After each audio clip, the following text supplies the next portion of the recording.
Okay बेटा, then next जो point raise होगा इसमें से कि पैराज़ोआ और यूमेटाज़ोआ के अंदर जो डिफरेंसेस मैंने आपको बताए, इसमें बेटा बेसिक पॉइंट्स मैंने आपके साथ डिस्कस किए कि सिंपलेस्ट फॉर्म है, कॉम्प्लेक्स फॉर्म है, टिश्यू ऑर्गेनाइजेशन किस तरह की है, प्रॉपर है या लैक करें टिश्यू ऑर्गेनाइजेशन को, मतलब these are the basic differences. तो एक्चुअल में जो हमारा पॉइंट था that is the fourth point, जो कि पैराज़ोआ और यूमेटाज़ोआ के डिफरेंस में हम देख रहे थे, वो ये था कि पैराज़ोआ में मैंने आपसे कहा कि दीज आर एसिमेट्रिकल, और यूमेटाज़ोआ की जब मैंने बात की मैंने आपसे कहा कि दीज आर सिमेट्रिकल। सो बेटा what do you meant by symmetry या एसिमेट्रिकल, वर्ड का मतलब क्या है? सिमेट्री बेसिकली सीक्वेंस, तरतीब। तो बेसिकली बॉडी ऑर्गेनाइजेशन से रिलेटेड है हमारे पास। तो बॉडी ऑर्गेनाइजेशन के अंदर one of the first character in organisms का कि इनकी बॉडी के अंदर सिमेट्री नहीं है अगर, तो वो एसिमेट्रिकल हैं, जिस तरह से हमारे पास पैराज़ोआ हैं। यूमेटाज़ोआ की जब हम बात करते हैं, these are symmetrical organisms, these have symmetry. तो बेटा व्हाट सॉर्ट ऑफ सिमेट्री, किस तरह का सीक्वेंस या तरतीब या प्लेन ऑफ डिवीजन के हवाले से हम इसको हमेशा डिफ़ाइन करते हैं। तो how many planes of division are there in case of animals. तो बेटा जब हम सिमेट्री की बात करें तो सिमेट्री के अकॉर्डिंग हमारे पास ऑर्गेनिजम्स को यानी एनिमल्स को, यूमेटाज़ोआ के अंदर जो एनिमल्स हैं उनकी मैं बात कर रही हूँ, उनको दो ग्रुप्स में हम डिवाइड कर देते हैं, बिकॉज पैराज़ोआ का तो सिस्टम ही ख़त्म हो गया ना, क्योंकि वो एसिमेट्रिकल ऑर्गेनिजम्स हैं, उनके अंदर सिमेट्री है ही नहीं। These organisms lack symmetry. कौन? Porifera, sponges. तो किसके अंदर फिर सिमेट्री है? यूमेटाज़ोआ के अंदर। तो उनके अंदर किस तरह की सिमेट्री है इसको अब हमने देखना है। सो बेटा जो हमारे पास यूमेटाज़ोआ है इनको हम फर्दर दो ग्रेड्स में डिवाइड कर देंगे। First one is grade radiata and the second is grade bilateria. ठीक है, ग्रेड बाइलेट्रिया की जब हम बात करते हैं, these have organisms have bilateral symmetry. और जब हम ग्रेड रेडिएटा की बात करते हैं, these organisms have radial symmetry. अब बेटा हमारे पास सिमेट्री जो है उसको हम डिफ़ाइन करते हैं प्लेन ऑफ डिवीजन के हवाले से, कि कोई भी ऑर्गेनिज्म जो हमारे पास मौजूद है उसको अगर हम एक स्पेसिफिक प्लेन से कट करें तो उसकी बॉडी के इक्वल हाफ्स बन जाते हैं। ठीक है, जब दो इक्वल हाफ्स बनेंगे तो वो हमारे पास होती है बाइलेटरल सिमेट्री, यानी एक से ज़्यादा प्लेन्स में हम उसको नहीं कट कर सकते, अदरवाइज़ वो ऑर्गेनिज्म सिमेट्रिकल नहीं रहेगा। ठीक है, और जब हम बात करते हैं रेडियल सिमेट्री की, तो रेडियल में हम मल्टीपल प्लेन्स पे कोई भी स्टार्ट पॉइंट हम उसका ले सकते हैं, जिस भी पॉइंट पे एंड करें रैंडम प्लेन्स के ऊपर हम उसको कट करते जाएंगे तो उसके बराबर हिस्से बनेंगे। ठीक है, तो हमारे पास जो ग्रेड रेडिएटा है वो क्या करते हैं, उसमें ऐसे ऑर्गेनिजम्स आते हैं जिनके अंदर रेडियल सिमेट्री होती है। रेडियल सिमेट्री से क्या मुराद है बेटा? जिस तरह से इन सिंपल वर्ड्स में आपसे कहूँ, जिस तरह केक की सिमेट्री होती है। ठीक है, केक की सिमेट्री की बात करते हैं, जब हम रोटी के हवाले से बात करते हैं उसकी सिमेट्री की बात करते हैं। ठीक है, इस तरह के ऑर्गेनिजम्स हमारे पास कौन से होते हैं, केक या रोटी की शेप से रिजेंबल करते हैं जो, वो कौन से हैं बेटा जी? केक अर्शन की बात करते हैं, सी अर्शन की बात करते हैं। ठीक है, इस तरह के ऑर्गेनिजम्स हैं, तो ये हमारे पास बिलोंग करते हैं किससे? ग्रेड रेडिएटा से बिलोंग करते हैं। वैसे जिन ऑर्गेनिजम्स की मैं आपको एग्जांपल दे रही हूँ ये एक एक्सेप्शन है, क्योंकि ये हायर फाइलम से बिलोंग करते हैं। सो ग्रेड रेडिएटा के अंदर हमारे पास जो है ये कौन से ऑर्गेनिजम्स आते हैं? ये बेटा हमारे पास जो फर्स्ट फाइलम है दैट इज़ नाइडेरिया, वो हमारे पास ग्रेड रेडिएटा के अंदर आता है। इसी तरह से जब हम बाइलेटरल सिमेट्री की बात करें, सिंगल प्लेन ऑफ डिवीजन पे जब हम कट करते हैं तो दो इक्वल हाफ्स बनते हैं। इससे ज़्यादा प्लेन्स पे हम अगर कट करेंगे तो सिमेट्री नहीं रहेगी, वो आपके पास क्या चीज़ है? वो बाइलेटरल सिमेट्री है। ठीक है, बाइलेटरल सिमेट्री हमारे पास नाइडेरिया से ऑनवर्ड्स जितने भी हमारे पास हैं, जैसे हम प्लेटीहेलमिन्थस के फाइलम की बात करते हैं, इससे ऑनवर्ड्स सब के अंदर कौन सी सिमेट्री होगी बेटा? बाइलेटरल सिमेट्री होगी। अब एक चीज़ यहाँ पे आपको थोड़ा सा कंफ्यूज करेगी, जो आपकी बुक के अंदर मेंशन है, इवन ग्रेड रेडिएटा के बारे में जब वो बात करेगा तो वो कहेगा कि नाइडेरिया के रिप्रेजेंटेटिव मेंबर सिर्फ इसमें आते हैं। ठीक है, लेकिन जब रिमेनिंग सारे बाइलेट्रिया में आते हैं, लेकिन जब वो एकाइनोडर्म्स की बात करेगा, केक अर्चिन, सी अर्चिन की बात करेगा, तो उनकी तो सिमेट्री केक की तरह होती है, यानी उनको रेडियल सिमेट्री में आना चाहिए। तो ये बेटा एक एक्सेप्शन है हमारे पास कि वो हायर भी हैं ऑर्गेनिजम्स और उनके अंदर सिमेट्री रेडियल है। अदरवाइज हायर ऑर्गेनिजम्स सारे के सारे कौन सी वाली सिमेट्री को पोजेस करते हैं? बाइलेटरल सिमेट्री को पोजेस करते हैं। ठीक है बेटा, इसी तरह से आप इसकी जो 169 पेज आपकी टेक्स्ट बुक का बन रहा है, जब भी मैंने आपकी टेक्स्ट बुक से इस डायग्राम को पिक किया है, इसको आप देख सकते हैं। जिसमें आपसे इसने डिस्कस किया हुआ है कि रेडियल और बायलेटरल सिमेट्री के हवाले से। ठीक है बेटा, जो आपके पास डायग्राम ए है उसके अंदर आप देख सकते हैं कि एक गोल सी चीज़ है, मतलब जैसे केक की बात करते हैं या सी अर्चिन की बात करते हैं या रोटी की एग्जांपल मैंने आपको दी है। इसमें देखिए प्लेन ऑफ डिवीजन्स दिखाए गए हैं आपको। ठीक है, ये जो इसने मिरर सा प्लेस किया हुआ है ये सेंट्रल एक्सिस के हवाले से डिफरेंट प्लेन ऑफ डिवीजन्स हैं, और जितने भी प्लेन ऑफ डिवीजन्स पे हम इसको जितने मर्जी प्लेन्स पे कट करेंगे इसके इक्वल हाफ्स बनेंगे। तो ये हमारे पास किस चीज़ की निशानी होती है, ये रेडियल सिमेट्री की निशानी होती है। ठीक है, इसी तरह से दूसरी साइड पे आपको डायग्राम बी के अंदर जो ऑर्गेनिज्म नज़र आ रहा है, ठीक है, इसमें आपको प्लेटीहेलमिन्थस फ्लैटवर्म्स या प्लेनेरिया की एग्जांपल नज़र आ रही है। इसमें आप देखेंगे बेटा इसकी बॉडी ऑर्गेनाइजेशन इस तरह की है कि इसको अगर हम सिंगल प्लेन पे एंटीरियर से पोस्टीरियर एंड की तरफ सिंगल प्लेन पे कट करेंगे तो ही इसके दो इक्वल हाफ्स बनेंगे, अदरवाइज़ हम इसको किसी भी और प्लेन पे अगर कट करने की कोशिश करें तो इसके अंदर सिमेट्री नहीं रहेगी। ठीक है, लेकिन सिंगल प्लेन ऑफ डिवीजन के हवाले से तो इसमें सिमेट्री है ना, सो दो बराबर हिस्सों में कन्वर्ट हो जाना किसी चीज़ का क्या कहलाता है बेटा, उसमें बायलेटरल सिमेट्री, या इनफैक्ट हम इसको मिरर इमेजेस भी कह सकते हैं। ठीक है, तो ये आपके पास दो तरह की सिमेट्री होती है। उसके बाद बेटा दोबारा से मैं बॉडी ऑर्गेनाइजेशन के हवाले से अगर बात करूं तो मैं इसमें बॉडी कैविटी की बात करूंगी कि on the basis of body cavity हम ऑर्गेनिजम्स को जो है वो मुख्तलिफ़ तरह की क्लासिफिकेशंस में डिज़ाइन करते हैं। ठीक है, अब बॉडी कैविटी जो है उनकी डिफरेंट जो ऑर्गन्स होते हैं, ऑर्गन सिस्टम्स होते हैं, उनके बीच में कैविटी प्रेजेंट होगी या नहीं होगी उसके अकॉर्डिंग हमने क्या करना है, इसको देखना है। ठीक है, तो उसके अकॉर्डिंग हमारे पास तीन तरह के ग्रुप्स होते हैं ऑर्गेनिजम्स के। बॉडी कैविटी की बेस पे हमारे पास दो तरह के हैं, सीडोसिलोमेट्स और सीलोमेट्स, और जिनके अंदर बॉडी कैविटी नहीं होती वो हमारे पास होते हैं बेटा एसिलोमेट्स। ठीक है, तो इसकी डिटेल मैं आपसे शेयर करती हूँ। उससे पहले जो है हमारे पास जो नेक्स्ट टॉपिक हमारा बनेगा that is the diploblastic and triploblastic body organisation. बेटा ये किस हवाले से है ये मैं आपसे डिस्कस कर रही हूँ, ग्रेड रेडिएटा और बाइलेट्रिया। जो सिमेट्री के हवाले से हमने बात की कि रेडियल सिमेट्री जो है ये किन ऑर्गेनिजम्स के अंदर है बेटा, ये ग्रेड रेडिएटा के ऑर्गेनिजम्स के अंदर है। और अगर हम इनकी बॉडी फॉर्म को देखेंगे यानी एम्ब्रियोनिक स्टेज पे जब इनकी डेवलपमेंट हो रही होगी उस स्टेज पे हम देखेंगे कि सबसे पहले जो है इनका जाइगोट होगा। ठीक है, जाइगोट आपको पता है कि वो सिंगल सेल होता है ना। उसके बाद बेटा जब वो डिवाइड करता है तो बहुत सारे सेल्स बनते हैं। अब वो सेल्स जो हैं वो दो लेयर्स अगर बना देंगे तो वो हमारे पास कौन सी ऑर्गेनाइजेशन होगी, डिप्लोब्लास्टिक बॉडी ऑर्गेनाइजेशन होगी। और अगर हमारे पास जाइगोट से जो क्लीवेज होगी, फर्दर आगे सेल्स बनेंगे, आगे डेवलपमेंट होने लगेगी, जाइगोट से एम्ब्रियो बनेगा, तो उस दौरान अगर सेल्स की तीन लेयर्स बनेंगी तो उसको हम क्या कहते हैं, वो ट्रिप्लोब्लास्टिक बॉडी ऑर्गेनाइजेशन है। बेटा जो हमारे पास ग्रेड रेडिएटा से बिलोंग करने वाले ऑर्गेनिजम्स हैं ना वो हमारे पास डिप्लोब्लास्टिक हैं। ठीक है, यानी उनकी जो बॉडी है वो दो लेयर्स पे कंसिस्ट करती है। अदरवाइज़ जब हम बात करते हैं रिमेनिंग जितने भी तरह के फाइलम्स हैं उनमें हमें डिप्लोब्लास्टिक ऑर्गेनाइजेशन नहीं मिलेगी, उनके अंदर क्या चीज़ होगी, ट्रिप्लोब्लास्टिक बॉडी ऑर्गेनाइजेशन होगी। सो बेटा ग्रेड रेडिएटा और बाइलेट्रिया का ही कैरेक्टर समझ के हम इसको देखते हैं कि ये डिप्लोब्लास्टिक और ट्रिप्लोब्लास्टिक बॉडी ऑर्गेनाइजेशन क्या चीज़ है। So diploblastic organisation is one of the character of grade Radiata, यानी कि नाइडेरिया की बात कर रहे हैं हम। सो बेटा डिप्लोब्लास्टिक वर्ड कहाँ से डिराइव हुआ है, it's the combination of two words diplo and blast. Diplo का मतलब होता है two, blast mean layer. So diploblastic ऐसे ऑर्गेनिजम्स जिनकी बॉडी के अंदर दो लेयर्स मौजूद होती हैं, और ये लेयर्स बेटा किस टाइम पे मौजूद होती हैं, एम्ब्रियोनिक स्टेज पे, यानी जब जो जाइगोट होता है हमारे पास, जाइगोट से जब जाइगोट सिंगल सेल होता है उससे जब मुख्तलिफ सेल्स आगे बनते हैं माइटोसिस के ज़रिए तो बेटा वो सेल्स दो लेयर्स में अरेंज हो जाते हैं, तो उनको हम क्या कहते हैं, डिप्लोब्लास्टिक बॉडी ऑर्गेनाइजेशन रखने वाले ऑर्गेनिजम्स कहते हैं।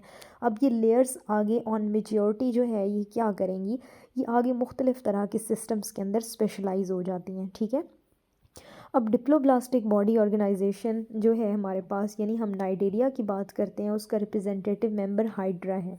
हाइड्रा को जब हम देखते हैं, उस ऑर्गेनिज़म को देखते हैं, जितने भी तरह के नाइडेरिया से बिलोंग करने वाले हमारे पास ऑर्गेनिजम्स हैं तो उनको हम देखते हैं तो उनकी बॉडी की हमें दो लेयर्स नज़र आती हैं। ठीक है, सिंपली अगर हम कहें जैसे स्किन हमारी है ना, तो स्किन हमारी डिफरेंट लेयर्स पे कंसिस्ट करती है।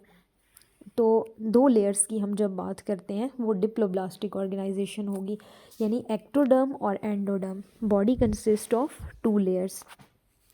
एक्टोडर्म ऑब्वियसली आउटर होगी, जो एंडोडर्म होगी आपके पास वो इनर लेयर होगी, ठीक है। और बेटा एक्टो और एंडो के दरमियान में हमारे पास एक फॉल्स लेयर लाइक स्ट्रक्चर मौजूद होगा जो कि ट्रू लेयर नहीं होगी, उसको हम क्या बोलेंगे बेटा, mesoglea. False layer like jelly like cells का एक ग्रुप होगा जो कि इन दो तरह की लेयर्स के बीच में मौजूद होगा, जो बेसिकली इनको डिफ्रेंशिएट करेगा, लेकिन इनको हम लेयर कंसिडर नहीं करेंगे, ठीक है। तो वो बेटा जेली लाइक जो सब्सटेंस है हमारे पास, ये मटेरियल है, that is refer to as mesoglea. Diagram के अंदर आप देख सकते हैं, आपको मैंने इसको कन्वे करने की कोशिश की है कि आपके पास एक्टोडर्म जो है ये फर्स्ट लेयर है, वाइल एंडोडर्म जो है इट्स द सेकेंड लेयर। इसके बीच में जो रेड कलर के आपको जेली लाइक सब्सटेंस नज़र आ रहा है that is mesoglea. So body consist of two layers, किसकी, रेडिएटा की, एक्टोडर्म और एंडोडर्म। हाँ, इन दोनों लेयर्स के बीच में एक फॉल्स लेयर लाइक स्ट्रक्चर मौजूद होता है जिसको हम लेयर कंसिडर नहीं करेंगे, दैट इज़ मेसोग्लिया। अब इट इसके बेसिक कैरेक्टरिस्टिक्स क्या होंगे, यानी डिप्लोप्लास्टिक बॉडी ऑर्गेनाइजेशन जो रखने वाले ऑर्गेनिजम्स हैं इनके कौन से कैरेक्टर हमें देखने को मिलेंगे। तो बेटा जब हम कैरेक्टरिस्टिक्स की बात करें तो ये इतने स्पेशलाइज नहीं होंगे, इनके कैरेक्टर्स हमें देखने को नहीं मिलेंगे क्योंकि ये लेयर्स जो हैं ये आगे इनको डिफ्रेंशिएट ही नहीं होंगी किसी भी तरह के स्पेसिफिक सिस्टम के अंदर। सो ये लेयर्स हमें इनकी अडल्ट बॉडी की स्टेज पर भी नज़र आएंगी। सो ये लेस स्पेशलाइज हैं, ठीक है। ये कोई ऑर्गन और ऑर्गन सिस्टम नहीं बनाएंगे, मतलब कोई स्पेशलाइज ऑर्गन सिस्टम नहीं बनाएंगे। जैसे हमारे माइंड में आता है डाइजेस्टिव सिस्टम, तो डाइजेस्टिव सिस्टम हमें लगता है कि ये माउथ ओरल कैविटी से स्टार्ट होता है और अप टू लार्ज इंटेस्टाइन तक जाता है, डिफरेंट उसके कंपार्टमेंट्स होते हैं, हर एक के अंदर स्पेसिफिक फंक्शन परफॉर्म हो रहा होता है। तो इस तरह की कोई कंडीशन हमें यहाँ पर नज़र नहीं आएगी। अगर सैक लाइक डाइजेस्टिव सिस्टम मौजूद है तो वो सिंपल फॉर्म होगी। इसी तरह से जब हम CNS की बात करते हैं, रिस्पायरेटरी एक्सक्रीटरी सिस्टम्स, ये प्रॉपर वे में डिफ़ाइन नहीं होंगे। हाँ, सैक लाइक डाइजेस्टिव सिस्टम ज़रूर मौजूद होगा, गैस्ट्रोवेस्कुलर कैविटी होगी जिसको हम कंसिडर करेंगे कि वो डाइजेस्टिव सिस्टम है, मतलब सिंपल सा सैक सा होगा। तो इन ऑर्गेनिजम्स का जो माउथ होगा बेटा उसके ज़रिए जो फूड अंदर जाएगी वो उनकी बॉडी में किसी प्रॉपर डाइजेस्टिव सिस्टम के थ्रू नहीं जाएगी, बल्कि इनकी बॉडी में सेंटर में सैक लाइक स्ट्रक्चर होता है जिसको हम गैस्ट्रोवेस्कुलर कैविटी कहते हैं, और उसके अंदर मुख्तलिफ डाइजेस्टिव एंजाइम्स भी होते हैं। तो वो गैस्ट्रोवेस्कुलर कैविटी जो है इसमें डाइजेस्टिव सिस्टम का रोल प्ले कर रही होती है। तो वो define proper specialised digestive system तो ना हुआ ना, सो दैट्स वाई हम कहते हैं कि these are less specialised organisms, ठीक है। और इसी तरह से इनके अंदर जो स्पेशलाइज CNS मौजूद नहीं होता, मतलब कोई सेंट्रल नर्वस सिस्टम मौजूद नहीं होता, लेकिन ऑब्वियसली इसके अंदर नर्व्स मौजूद होती हैं और ब्रेन की जगह पे यहाँ पर गैंग्लिया मौजूद होते हैं, ठीक है। तो ये फर्दर डिटेल्स आपको इसके सिस्टम्स के आगे क्लियर भी हो जाएंगी। सो डिप्लोब्लास्टिक बॉडी ऑर्गेनाइजेशन के अंदर बेसिकली हमने क्या चीज़ याद रखनी है कि डिप्लोब्लास्टिक ऑर्गेनिजम्स कौन से होते हैं, इनकी बॉडी के ऊपर हमें दो लेयर्स नज़र आती हैं, ठीक है, एक्टोडर्म और एंडोडर्म। और बेसिकली ये लेस स्पेशलाइज होते हैं, कोई ख़ास इनके अंदर ऑर्गन्स और ऑर्गन सिस्टम्स डेवलप हुए हुए नहीं होते। और ये फाइलम नाइडेरिया का कैरेक्टर है, और ग्रेड रेडिएटा से बिलोंग करने वाले जितने भी ऑर्गेनिजम्स हैं वो कौन से हैं, वो क्या हैं, सारे वो डिप्लोब्लास्टिक हैं, ठीक है। देन नेक्स्ट जब हम बात करते हैं ट्रिप्लोब्लास्टिक बॉडी ऑर्गेनाइजेशन की, तो ट्रिप्लोब्लास्टिक हमारे पास उसके नाम से ज़ाहिर हो रहा है कि ऐसे ऑर्गेनिजम्स जिनकी बॉडी की 3 लेयर्स होती हैं, ठीक है। वो कौन सी होती हैं, एक्टोडर्म, मेसोडर्म एंड एंडोडर्म।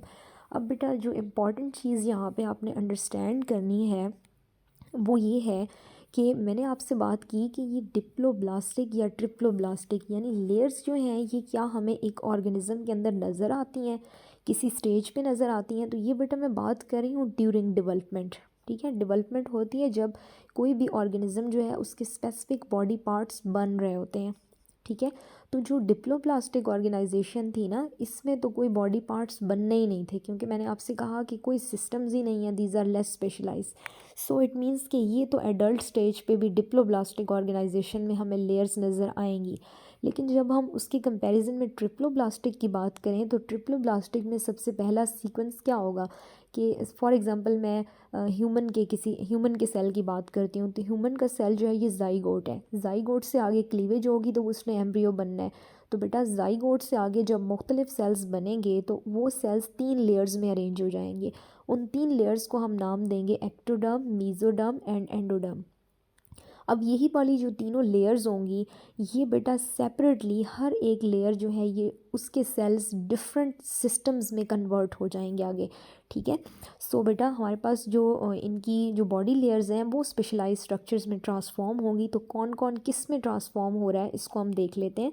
तो सबसे पहले वो कहते हैं कि जो पहले एक्टोडर्म है, एक्टोडर्म एक टाइम ऐसा आएगा डेवलपमेंट के दौरान कि ये ट्रांसफॉर्म हो जाएगी into integumentary and nervous system, यानी जब हम क्यूटिकल की बात करते हैं या नर्वस सिस्टम की बात करते हैं एक्टोडर्म उसमें कन्वर्ट हो जाएगी। सेम इसी तरह से जो मीजोडर्म है उससे क्या बन जाएगा, उस ऑर्गेनिजम्स के मसल्स बन जाएंगे, मस्कुलर सिस्टम उसका स्केलेटन बन जाएगा और उसका रिप्रोडक्टिव सिस्टम बन जाएगा। सेम इसी तरह से हमारे पास जो एंडोडर्म है अंदर वाली जो लेयर है एंडोडर्म से क्या चीज़ बन जाएगी, उस ऑर्गेनिज्म का डाइजेस्टिव सिस्टम बन जाएगा। तो इन digestive system, muscular system, skeletal, reproductive system, इन सारे सिस्टम्स को देख के हमें ये लग रहा है कि ट्रिप्लोब्लास्टिक जो बॉडी ऑर्गेनाइजेशन रखने वाले ऑर्गेनिजम्स हैं ये हायर ऑर्गेनिजम्स हैं। तो बिल्कुल हैं, क्योंकि बेटा ये हमारे पास ग्रेड बाइलेट्रिया से बिलोंग करने वाले ऑर्गेनिजम्स हैं, ठीक है। इन्हीं ऑर्गेनिजम्स के अंदर बेसिकली क्या चीज़ मौजूद है, सेवरल काइंड्स की कैविटीज़ मौजूद होंगी जिनको हम सीडोसिलोम, किसी के अंदर मौजूद होगी, किसी के अंदर ट्रू सिलोम मौजूद होगी। अच्छा बेटा एक चीज़ यहाँ पे और आपने याद रखनी है कि डिप्लोब्लास्टिक बॉडी ऑर्गेनाइजेशन की जब हम बात कर रहे थे ना, यहाँ पर हमने सिलोमेट्स, सीडोसिलोमेट्स की बात नहीं की, वहाँ पर हमने सिर्फ एक कैविटी की बात की है, that is the sac like structure जिसको हमने कहा है gastrovascular cavity. So triploblastic body organisation के अंदर आगे हमारे पास 3 तरह के ऑर्गेनिजम्स हैं। किस बेस पे हम उसको डिफ़ाइन करेंगे, उनके अंदर बॉडी की जो कैविटी है वो किस फॉर्म में मौजूद है भी कि नहीं है मौजूद, उस हवाले से हमने इसको क्लासीफाई करना है। सो बेटा on the basis of body cavity हमारे पास 3 तरह के ऑर्गेनिजम्स होते हैं। सबसे पहले हमारे पास आते हैं एसिलोमेट्स, देन सीडोसिलोमेट्स और उसके बाद हमारे पास आते हैं सिलोमेट्स। तो सबसे पहले हम बात कर लेते हैं एसिलोमेट्स की। उनके नाम से जाहिर हो रहा है, ए का मतलब है विदाउट, सील मीन्स या सिलोम से निकला है, ठीक है, इसका मतलब होता है कैविटी। हाँ बेटा कैविटी जो है हमारे पास कोई भी चीज़ वहाँ पर मौजूद होती है। कैविटी को हम in terms of empty space नहीं ले सकते, ठीक है। इसको हम इन अ सेंस कि वहाँ पर कोई चीज़ मौजूद ना हो, कोई चीज़ मतलब कि कोई ऑर्गन सिस्टम जो है या कोई ऑर्गन या बेसिकली क्लोज लोकेशन ना हो, थोड़ा सा गैप मौजूद हो, किसी भी तरह का फ्लूइड जो है ये वहाँ पर प्रेजेंट हो सकता है, ठीक है। तो ये एम्प्टी स्पेस को हम नहीं कहेंगे।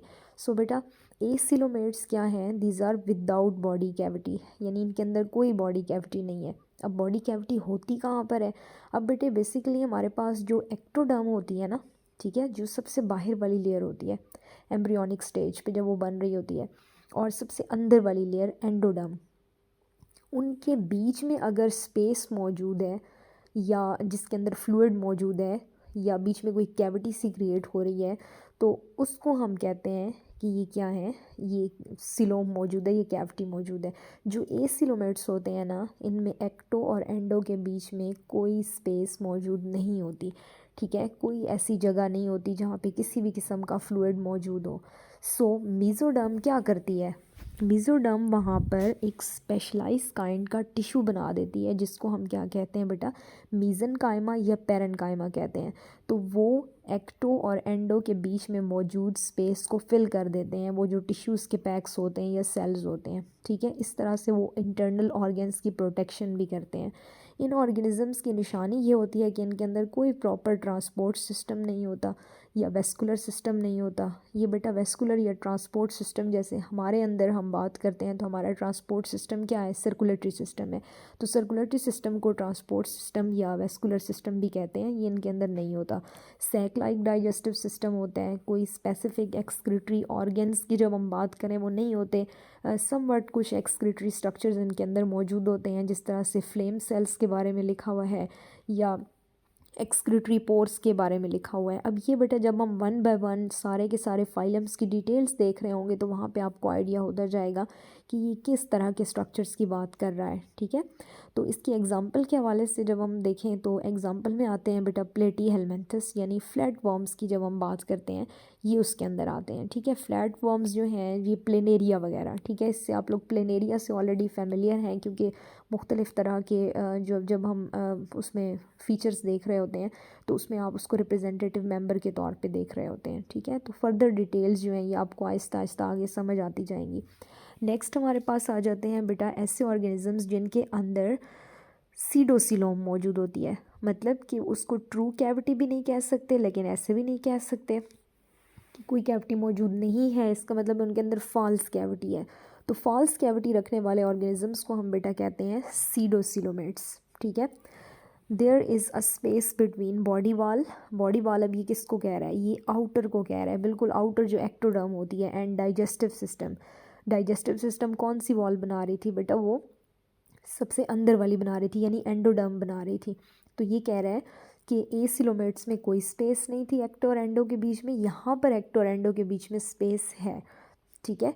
तो यहाँ पर इसकी कैरेक्टरिस्टिक्स की जब हम बात करें तो आपको इसका कोई रिप्रोडक्टिव और एक्सक्रीटरी सिस्टम का रिलेशन नज़र नहीं आएगा, मतलब दूर दूर होंगे, इंटरलिंक्ड नहीं होंगे, ठीक है। और ये डेवलप करेंगे ऑर्गेनिजम्स फ्रॉम ब्लास्टोसील, यानी ये जो कैविटी है ये एम्ब्रियोनिक स्टेज पे ही रह जाएगी, या कैविटी लाइक जो आपको एक स्ट्रक्चर नज़र आ रहा है ये एम्ब्रियोनिक स्टेज पे नज़र आ जाएगा आपको। ब्लास्टोसील के बारे में आपको आगे मैं कन्वे करूँगी थोड़ा सा।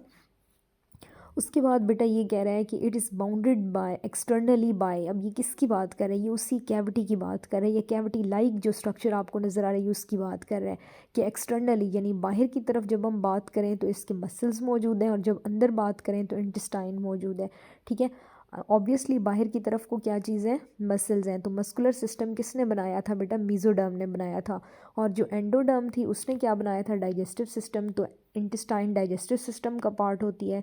तो इसका मतलब है कि जो हमारे पास मीज़ोफिल है और जो हमारे पास एंडोडर्मिस है उसके बीच में थोड़ा सा एक गैप सा क्रिएट हो जाता है जिसको हम क्या कहते हैं, सीडोसिलोमेट्स कहते हैं। ये जो ऑर्गेनिजम्स होते हैं जिनमें एम्ब्रियोनिक स्टेज पे हमें ये कैरेक्टर देखने को मिल रहा है उनको हम क्या बोलते हैं बेटा, एस्क्लेमेंथस बोलते हैं या राउंड वर्म्स बोलते हैं। इनमें आप वेल फेमिलियर होते हैं बेटा ये नीमाटोडा जो है उसके साथ, ठीक है। नीमाटोडा के स्ट्रक्चर और बॉडी फॉर्म के बारे में आपको चैप्टर 8 में बताया गया है, जहाँ पे फंगस जो है ये अपना प्रीडेटरी मोड ऑफ न्यूट्रिशन दिखा रही होती है। तो वहाँ पर आपको राउंड वर्म्स के बारे में एक कॉन्सेप्ट दिया गया था, लेकिन इसकी डिटेल जो है ये आप फाइलम एस्क्लेमेंथस जो हमने डिटेल में पढ़ना है उसमें आप देख लेंगे। लास्ट जो हमारे पास है दैट इज़ बेटा सीलोमेट्स जो हैं ये ऐसे ऑर्गेनिजम्स हैं जो कि प्रॉपर कैविटी रखने वाले ऑर्गेनिजम्स हैं, ठीक है। यानी इनकी जो बॉडी वॉल है, यानी जो एक्टोडर्म जो आगे बॉडी वॉल बना देगी, और जो इनकी एंडोडर्म है जिसने आगे एलिमेंट्री कैनाल या डाइजेस्टिव सिस्टम बनाना है, उसके बीच में कैविटी मौजूद होती है। और उस कैविटी के अंदर जो है, यानी मैंने आपको कहा कि कैविटी जो है ये कोई एम्प्टी स्पेस नहीं होगी, उस कैविटी के अंदर जो है वो एक स्पेसिफिक फ्लूइड मौजूद होगा जिसको हम बेटा क्या कहेंगे, सिलोमिक फ्लूइड मौजूद होगा। तो सिलोमिक फ्लूइड की बात करने से पहले हम ये देखते हैं कि इसमें कैविटी क्रिएट कैसे होती है। अब बेटा हमारे पास जो एक्टोडर्म है और एंडोडर्म है, ठीक है, उन्होंने अपने प्रॉपर जो डिफाइंड स्ट्रक्चर्स हैं वो बना दिए हैं। यानी एक्टोडर्म ने क्या बनाना था, इंटेगुमेंट्री जो सिस्टम था सारा उसने बनाना था, और जो एंडोडर्म थी उसने डाइजेस्टिव सिस्टम बनाना था।